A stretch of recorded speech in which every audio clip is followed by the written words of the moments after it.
Hi friends, നമസ്കാരം. കഥ കേൾക്കാനിരിക്കുന്ന എല്ലാവർക്കും കൃഷ്ണാസ് സ്റ്റോറി ടൈമിലേക്ക് സ്വാഗതം. രാമായണം കഥ കേൾക്കാം. സചിത്ര രാമായണം എന്ന ഈ പുസ്തകത്തിൻ്റെ രചയിതാവ് കെ മനോജ് കുമാർ, പ്രസിദ്ധീകരണം സിസോ പബ്ലിഷേഴ്സ്, തിരുവനന്തപുരം. ഓഡിയോ കൃഷ്ണകുമാരി. എല്ലാവർക്കും ശ്രീരാമചന്ദ്ര ഭഗവാന്റെ അനുഗ്രഹാശിസ്സുകൾ ഉണ്ടാകട്ടെ എന്ന് പ്രാർത്ഥിക്കുന്നു. ഇതുവരെ വായിച്ച ഭാഗങ്ങൾ എല്ലാവരും കേട്ടിരിക്കുമെന്ന് കരുതട്ടെ. കേൾക്കാത്തവർക്കായി ഡിസ്ക്രിപ്ഷനിൽ ലിങ്ക് കൊടുത്തിട്ടുണ്ട്. അതുപോലെ എൻ്റെ മുൻപ് വായിച്ച പുസ്തകങ്ങളുടെയും ലിങ്ക് ഡിസ്ക്രിപ്ഷനിലുണ്ട്. ശ്രീകൃഷ്ണൻ, ശിവപുരാണം, കൃഷ്ണായനം എന്നീ പുസ്തകങ്ങളുടെയും ലിങ്ക് ഡിസ്ക്രിപ്ഷനിൽ കൊടുക്കുന്നുണ്ട്. ഇന്നത്തെ ഭാഗത്തിലേക്ക് കടക്കുന്നതിന് മുൻപായി നമ്മുടെ ചാനൽ ആദ്യമായി വിസിറ്റ് ചെയ്യുന്നവരും ഇതുവരെയും സബ്സ്ക്രൈബ് ചെയ്യാത്തവരുമെല്ലാം ഒന്ന് സബ്സ്ക്രൈബ് ചെയ്ത് അടുത്ത് കാണുന്ന ബെൽ ബട്ടൺ പ്രസ് ചെയ്ത് ഓൾ എന്ന ഓപ്ഷൻ കൂടി എനേബിൾ ചെയ്തിടുക. എങ്കിലേ ഞാനിടുന്ന വീഡിയോസിൻ്റെ നോട്ടിഫിക്കേഷൻസ് നിങ്ങൾക്ക് കൃത്യമായി ലഭിക്കുകയുള്ളൂ. ഇന്നത്തെ ഭാഗത്തിലേക്ക് കടക്കാം. ഓം ശ്രീരാമചന്ദ്രായ നമഃ.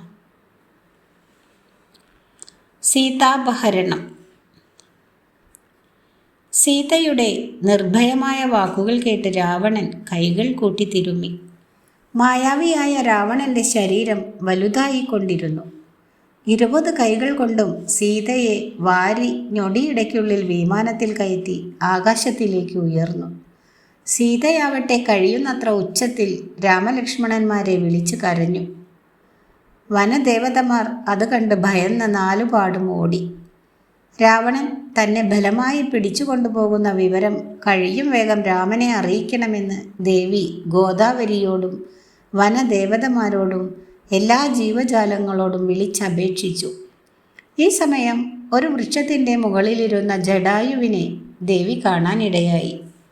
ജടായു, പാപകർമ്മങ്ങൾ മാത്രം ചെയ്യുന്ന രാക്ഷസ ചക്രവർത്തി അനാഥയെപ്പോലെ എന്നെ കട്ടുകൊണ്ടു പോകുന്നത് കണ്ടില്ലേ? ശക്തിമാനായ ഇവനെ തോൽപ്പിക്കാൻ അങ്ങേക്ക് കഴിയില്ല. മാത്രമല്ല, ഇവൻ ആയുധധാരിയാണ്. അതിനാൽ എന്നെ രാവണൻ കട്ടുകൊണ്ടുപോയി എന്ന വിവരം കഴിയും വേഗം രാമചന്ദ്രനോടും അനുജനോടും പറയണമേ. മരക്കൊമ്പിലിരുന്ന് സുഖമായി ഉറങ്ങിക്കൊണ്ടിരുന്ന ജടായു ദേവിയുടെ വിലാപം കേട്ട് കണ്ണു തുറന്നു. ആകാശത്തിലൂടെ ദേവിയെ കൊണ്ടുപോകുന്ന രാവണനെയാണ് ജടായു കണ്ടത്. അടക്കാനാവാത്ത കോപത്തോടെ ജടായു പറഞ്ഞു, ഹേ രാവണ, രാജാവ് ധർമ്മനിഷ്ഠനായിരിക്കണം. അന്യൻ്റെ ഭാര്യയെ അപഹരിക്കുന്നതിൽ പരം അപഹാസ്യമായി മറ്റൊന്നില്ല. നിനക്ക് നല്ലത് സീതാദേവിയെ തിരികെ വിട്ടു പോകുന്നതാണ്. ഇല്ലെങ്കിൽ നിന്റെ കഴുത്തിൽ യമദേവൻ്റെ കയർ ചുറ്റിക്കഴിഞ്ഞു എന്ന് ഉറപ്പാക്കിയാൽ മതി. എടുക്കാൻ കഴിയുന്നതിൽ അധികം ചുമടെടുക്കരുത്. അങ്ങയ്ക്ക് അല്പമെങ്കിലും ശൗര്യമുണ്ടെങ്കിൽ എന്നോട് യുദ്ധം ചെയ്ത് ജയിച്ചു പോകൂ. എനിക്ക് വയസ്സേറെയായി. കുമാരന്മാർ ഇവിടെ അടുത്തുമില്ല. അതിനാൽ വയസ്സനായ എന്നെ തോൽപ്പിച്ചിട്ട് നിനക്ക് വേണമെങ്കിൽ യാത്ര തുടരാം. ജടായു ചിറകു കുടഞ്ഞ് ചാടി എണീറ്റു. കോപിഷ്ഠനായ രാവണൻ വില്ലെടുത്ത് ജടായുവിൻ്റെ നേരെ ചാടി. പക്ഷീന്ദ്രനും രാവണനും തമ്മിൽ കൊടിയ യുദ്ധം തുടങ്ങി.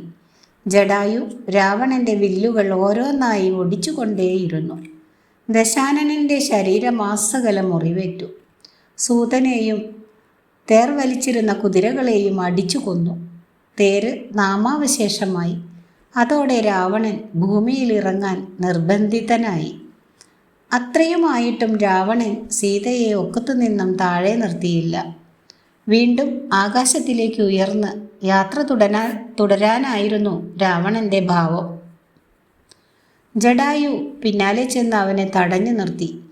കള്ളനെ പോലെ കടന്നുകളയാതെ വീരന്മാർക്ക് ചേർന്ന രീതിയിൽ യുദ്ധം ചെയ്യാൻ ജടായു വെല്ലുവിളിച്ചു.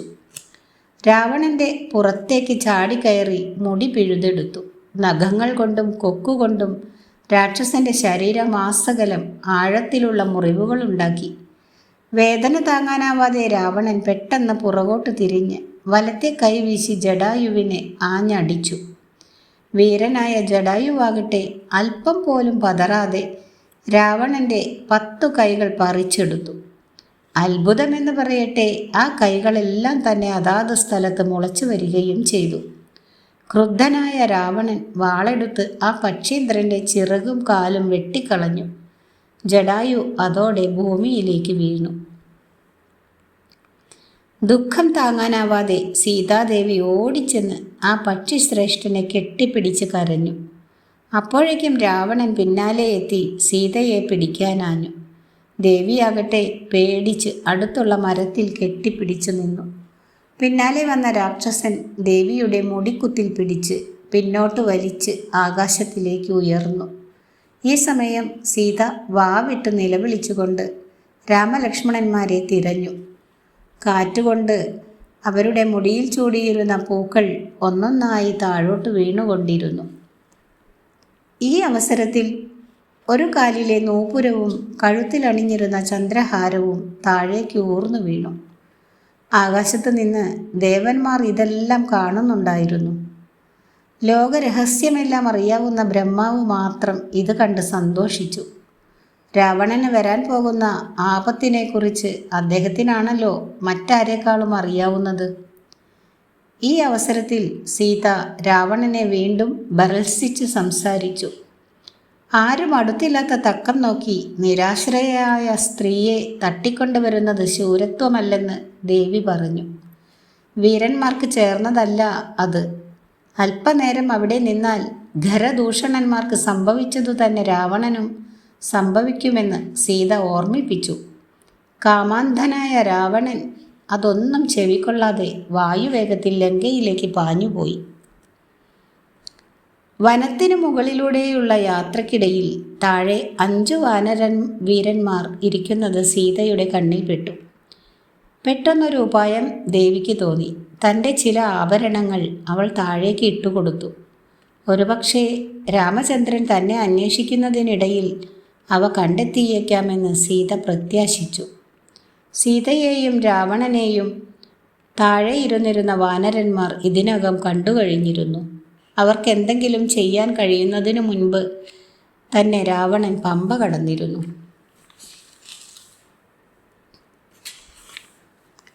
മഹാസാഗരത്തിൻ്റെ മുകളിലൂടെ പറന്നു പോകുമ്പോൾ അക്ഷമയോടെ സാഗരം ഇളകി മറിയുകയും ചെയ്തു.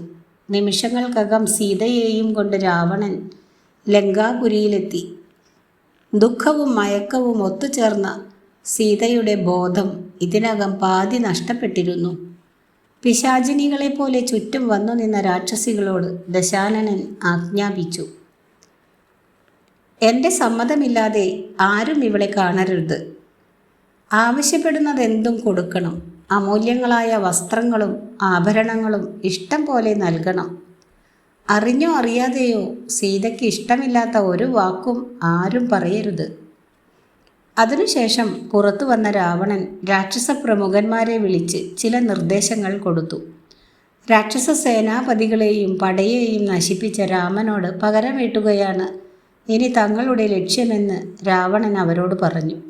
അതിനായി വമ്പിച്ച സന്നാഹത്തോടെ ജനസ്ഥാനത്തേക്ക് പുറപ്പെടുവാൻ രാക്ഷസ ചക്രവർത്തി കൽപ്പിച്ചു. രാമൻ എന്തൊക്കെ ചെയ്യുന്നുവെന്ന് അപ്പോൾ തന്നെ അറിയിക്കാൻ നിർദ്ദേശിക്കുകയും ചെയ്തു. തരം കിട്ടിയാൽ രാമനെ എങ്ങനെയും വധിക്കണമെന്ന് രാവണൻ ആജ്ഞാപിച്ചു. രാവണന് തൻ്റെ സന്തോഷം അടക്കാൻ കഴിഞ്ഞില്ല. 3 ലോകത്തിലും വെച്ച് സുന്ദരിയായ സീതയെ തൻ്റേതാക്കാൻ കഴിഞ്ഞുവല്ലോ എന്നോർത്തപ്പോൾ രാവണൻ്റെ ഹൃദയം ആഹ്ലാദം കൊണ്ട് തുള്ളിച്ചാടി. അടുത്ത ഭാഗം സീതാപ്രലോഭനം. രാമനെ നിരീക്ഷിക്കാനായി ശക്തന്മാരായ 8 രാക്ഷസന്മാരെ അയച്ച ശേഷം രാവണൻ അതിവേഗം അന്തഃപുരത്തിലേക്ക് പോയി. അവിടെ രാക്ഷസികളുടെ മധ്യത്തിൽ ഏറ്റവും ദുഃഖിതയായി ഇരിക്കുകയായിരുന്നു സീതാദേവി. ദേവിയെ രാവണൻ ആഗ്രഹത്തോടുകൂടി നോക്കി. മനോഹരമായ ലങ്കാനഗരി രാവണൻ ദേവിക്ക് കാണിച്ചു കൊടുത്തു. രാക്ഷസികളുടെ ഇടയിൽ തലയും കുമ്പിട്ടിരുന്ന സീതയെ ഇതിനായി നിർബന്ധിച്ചു. നിർബന്ധിച്ച് കൂട്ടിക്കൊണ്ടുപോയി. ആരും മോഹിക്കുന്ന സൗന്ദര്യ ശില്പങ്ങളും രത്നശേഖരങ്ങളും എല്ലാം ദേവിക്ക് കാണിച്ചു കൊടുത്തു. ഈ കാഴ്ചകളെല്ലാം കണ്ട സീത തൻ്റെ വലിപ്പം എത്രയെന്ന് മനസ്സിലാക്കിയിരിക്കുമെന്ന് രാവണൻ വിശ്വസിച്ചു. ഭർതൃസ്നേഹം കൊണ്ട് കാര്യമൊന്നുമില്ലെന്ന് രാവണൻ ദേവിയെ ഉപദേശിച്ചു. താൻ 32 കോടി രാക്ഷസന്മാരുടെ ചക്രവർത്തിയാണെന്നും ദേവന്മാർ പോലും തന്നെ എതിർക്കാൻ ഭയപ്പെടുന്നുവെന്നും വീമ്പ് പറഞ്ഞു. ആ തന്നോട് രാമൻ എങ്ങനെ എതിർക്കാനാണ്? തൻ്റെ കയ്യിൽപ്പെട്ടിരിക്കുന്ന സീതയെ മോചിപ്പിക്കാൻ ലോകത്തിൽ ആർക്കും കഴിയില്ലെന്ന് അവൻ അഹങ്കരിച്ചു. പല നാടുകളിൽ നിന്നും പല ലോകങ്ങളിൽ നിന്നും കൊണ്ടുവന്നിരിക്കുന്ന സുന്ദരിമാരുടെ റാണിയാക്കാം സീതയെ എന്ന് രാവണൻ പ്രലോഭനപൂർവ്വം പറഞ്ഞു. ഇതിൽ ധർമ്മത്തിന് നിരക്കാത്തതായി ഒന്നുമില്ല. ഇന്നുവരെ ആരുടെയും മുമ്പിൽ തല കുനിച്ചിട്ടില്ലാത്ത താൻ ദേവിയുടെ സൗന്ദര്യത്തിനു മുന്നിൽ ഒരു ദാസൻ മാത്രമാണെന്ന് രാക്ഷസ ചക്രവർത്തി പറഞ്ഞു. പതിവ്രത രത്നമായ സീതയെ പ്രലോഭിപ്പിക്കാൻ ഇവയ്ക്കൊന്നിനും കഴിഞ്ഞില്ല. മാത്രമല്ല, രാവണനോടുള്ള വെറുപ്പ് വർദ്ധിപ്പിക്കുവാനേ അത് ഉപകരിച്ചുള്ളൂ. മുന്നിൽ നിന്ന് ഒരു പുൽനാമ്പ് പറിച്ചെടുത്ത് സീത പറഞ്ഞു, ഹേ രാവണ, രാമൻ്റെ ശക്തി എന്തെന്ന് നീ ഇതുവരെ അറിഞ്ഞിട്ടില്ല. ദേവൻ്റെ മുന്നിൽ വെച്ചാണ് നീ കൈക്കരുത്ത് കാണിക്കാൻ തുനിഞ്ഞതെങ്കിൽ നിന്റെ ശവം അവിടെ തന്നെ വീണേനെ. നിന്റെ പ്രലോഭനവും മേനി പറിച്ചിലും കണ്ട് ഞാൻ മയങ്ങുമെന്ന് നീ വിശ്വസിച്ചെങ്കിൽ അത് വിഡ്ഢിത്തമായി പോയി. ആരെങ്കിലും രാജഹംസത്തിനെ ഉപേക്ഷിച്ച് കാക്കയെ സ്വീകരിക്കുമോ? എന്നെ തൊടുവാനുള്ള യോഗ്യത പോലും നിനക്കില്ല. ഏകയായ എന്നെ വേണമെങ്കിൽ നിനക്ക് കൊല്ലാം, ഭക്ഷിക്കാം. അഹങ്കാരത്തോടെ സീത ഇങ്ങനെ പറഞ്ഞതു കേട്ട് രാവണൻ കണ്ണുകൾ കോപം കൊണ്ട് ചുവന്നു. അയാൾ നിലത്ത് ശക്തിയോടെ ചവിട്ടി തിരുമ്മി. നിനക്ക് ഞാനൊരു വർഷത്തെ സമയം അനുവദിക്കാം. അതിനകം നീ തീരുമാനം എടുത്തിരിക്കണം. എൻ്റെ ആഗ്രഹത്തിന് നീ സമ്മതിച്ചില്ലെങ്കിൽ നിന്നെ കൊന്ന് ഞാൻ ഭക്ഷണം പാകം ചെയ്യും. തുടർന്ന് രാക്ഷസികളോടായി പറഞ്ഞു, ഇവളെ നേരെ അശോകവനിയിലേക്ക് കൊണ്ടുപോകൂ. ഏത് വിധേനയും എൻ്റെ ഇംഗിതത്തിന് വഴിപ്പെടാൻ അവളെ പ്രലോഭിപ്പിക്കണം. രാവണാജ്ഞ കേൾക്കാത്ത താമസം രാക്ഷസിമാർ സീതയെയും കൊണ്ട് അശോകവനത്തിലേക്ക് പോയി. വിരൂപകളായ രാക്ഷസിമാരെ കണ്ട് സീത ഭയചകിതയായി. പുലിയുടെ മുമ്പിൽപ്പെട്ട മാൻ പേടയെപ്പോലെ അവൾ കിടുകിടാ വിറച്ചു. അടുത്ത ഭാഗം സീതാന്വേഷണം. പർണശാലയിലേക്ക് മടങ്ങിയ രാമൻ കുറുക്കൻ്റെ ഓരിയിടൽ കേട്ട് ഒന്ന് ഞടുങ്ങി. രാക്ഷസന്മാർ പക പോക്കാനുള്ള അവസരം പാർത്തിരിപ്പാണ്. ഒരു പക്ഷേ ഇത് അവർ ഒരുക്കിയ കെണിയാവുമോ? ആശ്രമത്തിൽ നിന്ന് എങ്ങനെയും തന്നെ അകറ്റാനുള്ള സൂത്രമായിട്ടാവും മാരീചൻ മാനിൻ്റെ രൂപത്തിൽ വന്നത്. ഹാ ലക്ഷ്മണ എന്ന നിലവിളി കേട്ട് ലക്ഷ്മണൻ ആശ്രമം വിട്ട് പോരാനും ഇടയുണ്ട്. അങ്ങനെ വന്നാൽ അത് വലിയ അപകടങ്ങൾക്ക് വഴിവെക്കും. വഴിനീളെ അനേകം ദുർനിമിത്തങ്ങൾ രാമൻ കണ്ടു. കുറച്ചുകൂടി നടന്നപ്പോൾ തന്നെ അന്വേഷിച്ച് ലക്ഷ്മണകുമാരൻ വരുന്നത് കണ്ട രാമൻ സ്തംഭിച്ചുപോയി. താൻ ഭയപ്പെട്ടതുപോലെ സംഭവിച്ചിരിക്കുന്നു. സീത ഒറ്റയ്ക്കേ ആശ്രമത്തിലുള്ളൂ. രാക്ഷസന്മാർക്ക് അവളെ ഉപദ്രവിക്കാൻ ഇപ്പോൾ എളുപ്പമാണ്. അതോർത്തപ്പോൾ രാമന് ദേഷ്യം സഹിക്കാനായില്ല. ലക്ഷ്മണൻ സീതയെ ഒറ്റയ്ക്കാക്കി വന്നത് തെറ്റായിപ്പോയെന്ന് രാമൻ ശാസിച്ചു. തൻ്റെ പ്രിയ പത്നിയെ ഇനി കാണാൻ കഴിയില്ലെന്ന് പോലും രാമന് തോന്നി. സീത ഇല്ലെങ്കിൽ താൻ ജീവിച്ചിരിക്കില്ലെന്ന് രാമൻ ദുഃഖത്തോടെ പറഞ്ഞു. കൈകേയി ആഗ്രഹിച്ചതുപോലെയൊക്കെ നടന്നല്ലോ എന്ന് രാമന് തോന്നി. ആശ്രമത്തിലെത്തിയപ്പോൾ ഒരിടത്തും ആളനക്കമില്ല.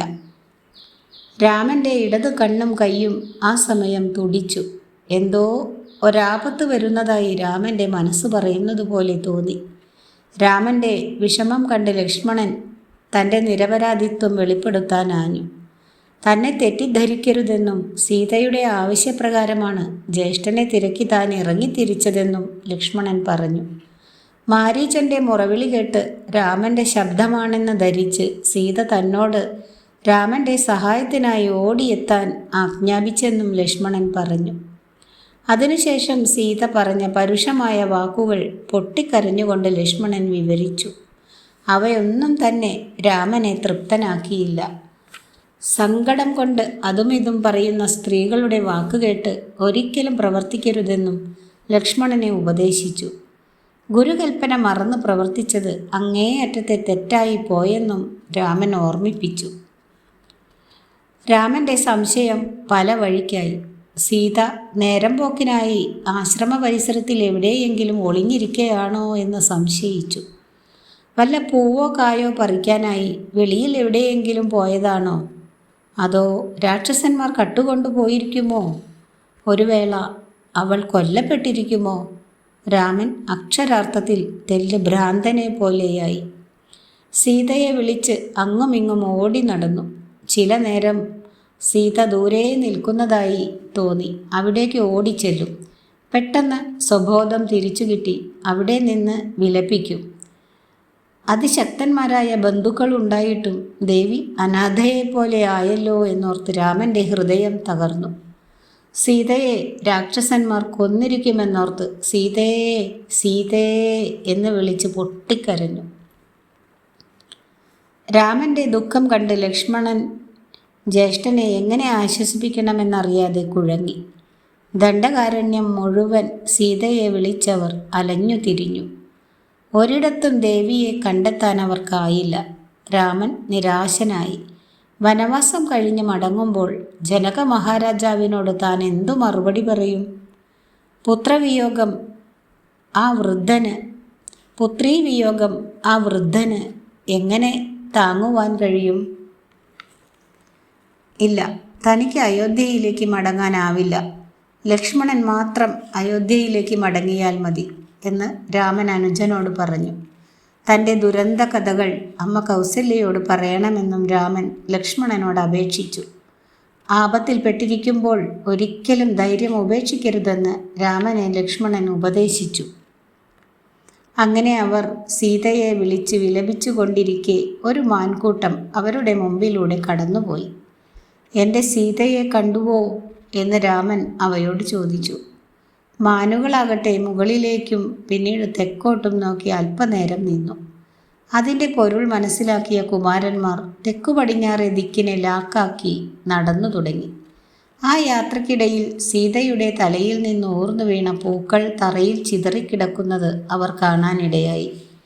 അല്പദൂരം കൂടി ചെന്നപ്പോൾ മരങ്ങൾ ഒടിഞ്ഞു വീണതും അവരുടെ ശ്രദ്ധയിൽപ്പെട്ടു. ഒരു മല്ലയുദ്ധം നടന്നതിൻ്റെ ലക്ഷണങ്ങളൊക്കെ അവിടെ കാണാനുണ്ട്.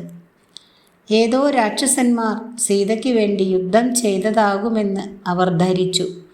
വഴിയിൽ കണ്ട പർവ്വതത്തോടും പുഴയോടും ഒക്കെ രാമൻ കോപത്തോടെ സംസാരിച്ചു. സീതയെ തനിക്ക് തിരിച്ചു കിട്ടിയില്ലെങ്കിൽ ലോകം മുഴുവൻ നശിപ്പിക്കുമെന്ന് അദ്ദേഹം ഭീഷണി മുഴക്കി. ആ സമയം സംയമനം വിടാതെ ലക്ഷ്മണൻ രാമനോട് ശാന്തനാകാൻ അപേക്ഷിച്ചു. ശത്രുവിനെ എങ്ങനെയും കണ്ടുപിടിച്ച് ദേവിയെ മോചിപ്പിക്കാനുള്ള ശ്രമമാണ് നടത്തേണ്ടതെന്നും ലക്ഷ്മണൻ ഉപദേശിച്ചു. കുറച്ചുകൂടി ചെന്നപ്പോൾ ഒരു വലിയ രൂപം ചോരയിൽ കുളിച്ചു കിടക്കുന്നത് അവരുടെ ശ്രദ്ധയിൽപ്പെട്ടു.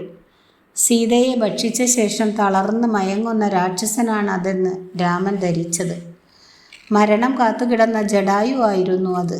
രാമനെ കണ്ട പക്ഷിശ്രേഷ്ഠൻ രാവണൻ സീതയെ കട്ടുകൊണ്ടുപോയെന്നറിയിച്ചു. ദേവിയെ രക്ഷിക്കാൻ താൻ രാവണനുമായി യുദ്ധം ചെയ്തെന്നും അവൻ്റെ ശരീരം മുഴുവൻ മുറിവേൽപ്പിച്ചുവെന്നും ജടായു പറഞ്ഞു.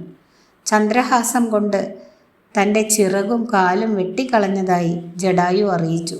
അതുകേട്ട രാമൻ പൊട്ടിക്കരഞ്ഞുകൊണ്ട് ജടായുവിനെ ആശ്ലേഷിച്ചു. ലക്ഷ്മണ, എന്നെപ്പോലെ ഒരു പാപി ലോകത്തിലാരുമുണ്ടാവില്ല. എനിക്കെന്തെല്ലാം നഷ്ടപ്പെട്ടു. രാജ്യം ആദ്യമേ പോയി. ഇപ്പോൾ പ്രിയ പത്നിയും നഷ്ടപ്പെട്ടു. എൻ്റെ സഹായത്തിനായി വന്നവൻ പോലും ഇതാ കൊല്ലപ്പെട്ടിരിക്കുന്നു. ഒരു തെറ്റും ചെയ്തിട്ടില്ലാത്ത തൻ്റെ ഭാര്യയെ എന്തിനാണ് രാവണൻ കട്ടുകൊണ്ടുപോയതെന്ന് രാമന് മനസ്സിലായില്ല. അവൻ്റെ രൂപവും സ്വഭാവവും രാമൻ അറിയില്ല. നിലവിളിച്ചു കൊണ്ടിരിക്കെ സീത എന്തൊക്കെയാണ് പറഞ്ഞത് തുടങ്ങിയ വിവരങ്ങൾ രാമൻ ജടായുവിനോട് ആരാഞ്ഞു.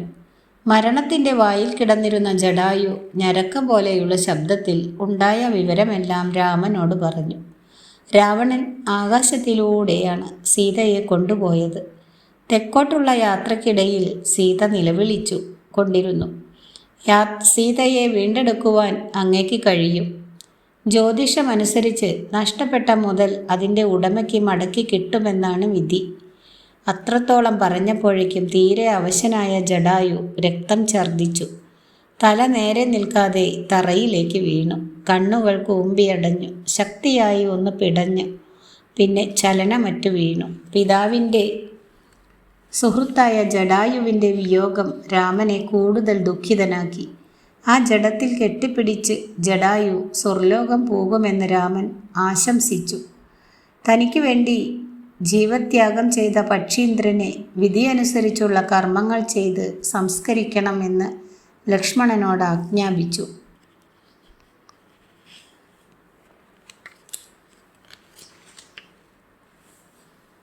പുണ്യനദിയായ ഗോദാവരിയുടെ തീരത്ത് ആഴികൂട്ടി ലക്ഷ്മണൻ ജടായുവിനെ സംസ്കരിച്ചു. അതിനുശേഷം വിധിയനുസരിച്ചുള്ള ഉദകക്രിയകൾ ചെയ്തിട്ട് കുമാരന്മാർ അവിടുന്ന് യാത്ര തിരിച്ചു. അങ്ങനെ അവർ ക്രൗഞ്ചാരണ്യം എന്ന വനത്തിലെത്തി. വൃക്ഷങ്ങൾ ഇടതിങ്ങി വളരുന്ന ഒരു വനമായിരുന്നു അത്. ഇരുണ്ട ഒരു ഗുഹാമുഖം അവരുടെ ശ്രദ്ധയിൽപ്പെട്ടു. അതിനു മുൻപിൽ വികൃതരൂപമാർന്ന ഒരു സത്വത്തെയും കാണാനിടയായി. അവർ പൊടുന്നനെ ലക്ഷ്മണനെ ചാടിപ്പിടിച്ച് വിവാഹ അഭ്യർത്ഥന നടത്തി. അയോമുഖി എന്ന രാക്ഷസിയാണ് താനെന്നും തൻ്റെ കൂടെ ഈ വനത്തിൽ ഒന്നിച്ചു കഴിയണമെന്നും അവൾ ലക്ഷ്മണനോട് ആവശ്യപ്പെട്ടു. സ്ത്രീ ആയതിനാൽ അവളെ കൊല്ലാൻ ലക്ഷ്മണൻ്റെ ധർമ്മബോധം അനുവദിച്ചില്ല. അതുകൊണ്ട് വാളൂരി രാക്ഷസിയുടെ കാതും മൂക്കും മുലയും അരിഞ്ഞു വീഴ്ത്തി. അതോടെ അലറി വിളിച്ചുകൊണ്ട് അവൾ വനത്തിലേക്ക് ഓടിമറഞ്ഞു. ദുശ്ശകുനങ്ങൾ വീണ്ടും വീണ്ടും അവരുടെ മുന്നിൽ പ്രത്യക്ഷപ്പെട്ടു. പിന്നെയും അവർ യാത്ര തുടർന്നു. അപ്പോൾ അടുത്തുനിന്ന് വലിയ ഒരലർച്ച അവരുടെ ചെവിയിൽ മുഴങ്ങി. ആര് കണ്ടാലും രക്തം മരവിച്ചു പോകുന്ന തരത്തിലുള്ള ഒരു വികൃത സത്വം അവരുടെ മുന്നിൽ പ്രത്യക്ഷപ്പെട്ടു. ആ സത്വത്തിൻ്റെ തലയും വായും വയറ്റത്തായിരുന്നു. നെറ്റിയിൽ ഒരു കണ്ണ്, വട്ടത്തിലുള്ള വായ, കൈകൾക്ക് 1 യോജന നീളം. ആ കൈകൾ അവരുടെ നേരെ നീണ്ടുവന്നു. നിമിഷങ്ങൾക്കുള്ളിൽ കുമാരന്മാർ ആ കൈകൾക്കുള്ളിൽപ്പെട്ട് ഞെരിഞ്ഞു. അചഞ്ചലമായ കുമാരന്മാർക്ക് ചെറിയ പേടി തോന്നി തുടങ്ങി. ആ രാക്ഷസന് തന്നെ ബലി നൽകി രക്ഷപ്പെട്ടുകൊള്ളുവാൻ രാമനോട് ലക്ഷ്മണൻ അപേക്ഷിച്ചു. ആ സത്വം ആയുധധാരികളായി വനത്തിലെത്തിയ തേജസ്സാർന്ന കുമാരന്മാർ ആരാണെന്ന് ആരാഞ്ഞു. ആരുതന്നെയായാലും അവരിരുവരും തൻ്റെ ഭക്ഷണമാകുകയാണെന്നും രാക്ഷസൻ പറഞ്ഞു. ഒരു മഹാവിപത്തിൽ തള്ളപ്പെട്ടിരിക്കുകയാണെന്ന് രാമന് തോന്നി. ഈ അവസരത്തിൽ ലക്ഷ്മണന് ഒരു ബുദ്ധി തോന്നി. ഭക്ഷിക്കും മുമ്പ് അവൻ്റെ കരങ്ങൾ മുറിച്ചു കളയണമെന്ന് ലക്ഷ്മണൻ രാമനെ ഉപദേശിച്ചു.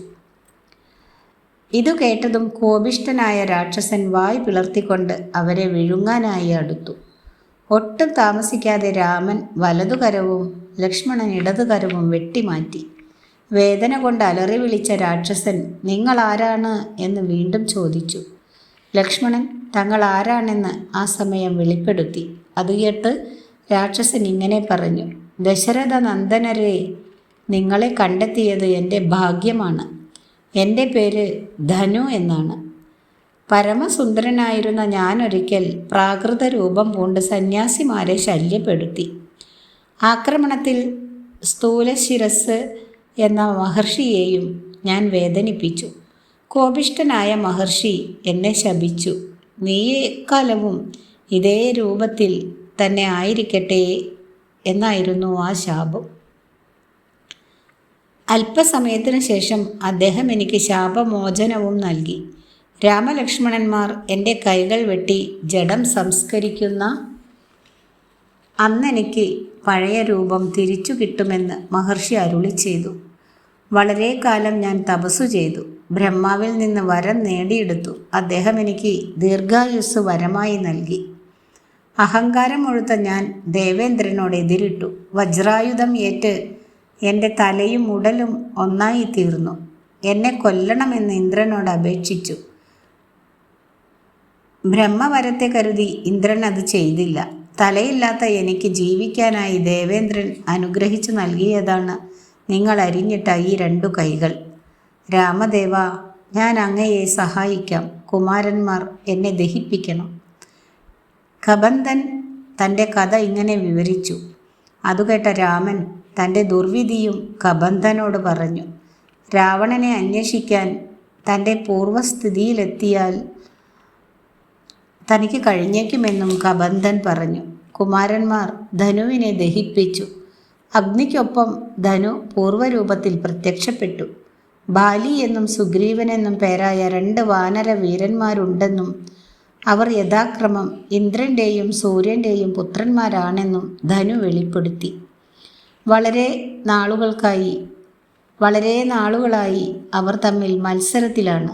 ബാലി സുഗ്രീവനെ നാട്ടിൽ നിന്നോടിച്ചിരിക്കുകയാണ്. അവനിപ്പോൾ ഋഷ്യമൂകാചലത്തിലാണ് താമസം. അത് പമ്പാ നദീതീരത്തിലാണ്. ബുദ്ധിമാനും ധീരനും അതോടൊപ്പം പരാക്രമിയുമാണ് സുഗ്രീവൻ. അങ്ങ് സുഗ്രീവനുമായി സഖ്യം ചെയ്യണം. അത് ഇരുവർക്കും ഗുണം ചെയ്യും. അവൻ്റെ കിങ്കരന്മാർ സീതയെ എങ്ങനെയും കണ്ടെത്തിക്കൊള്ളും. തുടർന്ന് അങ്ങയുടെ കൈക്കരുത്തുകൊണ്ട് സീതയെ വീണ്ടെടുക്കുകയും ചെയ്യാം. തുടർന്ന് പമ്പയെക്കുറിച്ച് ധനു വിവരിച്ചു. പണ്ട് കായ്കനികൾ ശേഖരിച്ച് മടങ്ങുകയായിരുന്ന മാതംഗമുനിയുടെ ശിഷ്യന്മാരിൽ നിന്ന് വീണ വിയർപ്പുതുള്ളികളാണ് പമ്പാതീരത്തെ വാടാമലരുകളെന്ന് ധനു വെളിപ്പെടുത്തി. അതിനടുത്താണ് മാതംഗമുനിയുടെ ശിഷ്യയായ ശബരിയുടെ ആശ്രമം. ആനകൾ ധാരാളമുള്ള മാതംഗവനത്തിലാണ് ആശ്രമം സ്ഥിതി ചെയ്യുന്നത്. പമ്പയുടെ കിഴക്കേ തീരത്താണ് ഋഷ്യമൂകാചലം. സാധാരണക്കാരന് യാത്ര ചെയ്തെത്തുവാൻ ബുദ്ധിമുട്ടുള്ള പ്രദേശമാണത്. കുരങ്ങുകളും കടുവകളും ആനകളും ആ വനത്തിലേറെയുണ്ട്. അവിടെ വലിയൊരു ഗുഹയിലാണ് 4 മന്ത്രിമാരോടൊപ്പം സുഗ്രീവൻ താമസിക്കുന്നത്. ഇത്രയും കാര്യങ്ങൾ പറഞ്ഞ ശേഷം ധനു അപ്രത്യക്ഷനായി. രാമലക്ഷ്മണന്മാർ ധനു വിവരിച്ചു കൊടുത്ത വഴികളിലൂടെ പടിഞ്ഞാറോട്ട് നടന്നു. സന്ധ്യയാകാറായപ്പോഴേക്കും അവർ ശബര്യാശ്രമത്തിനടുത്തെത്തി. ഇതോടുകൂടി ഇന്നത്തെ ഭാഗം അവസാനിപ്പിക്കുകയാണ്. അടുത്ത ഭാഗമായ ശബരി ദർശനം അടുത്ത വീഡിയോയിലൂടെ കേൾപ്പിക്കാം. വീഡിയോ ഇഷ്ടമായാൽ എല്ലാവരും ഒന്ന് ലൈക്ക് ചെയ്യുക. കഥ കേൾക്കുന്ന ആരും തന്നെ ലൈക്ക് ചെയ്യുന്നില്ല. എല്ലാവരും ഒന്ന് ലൈക്ക് ചെയ്യുക. Thank you for watching.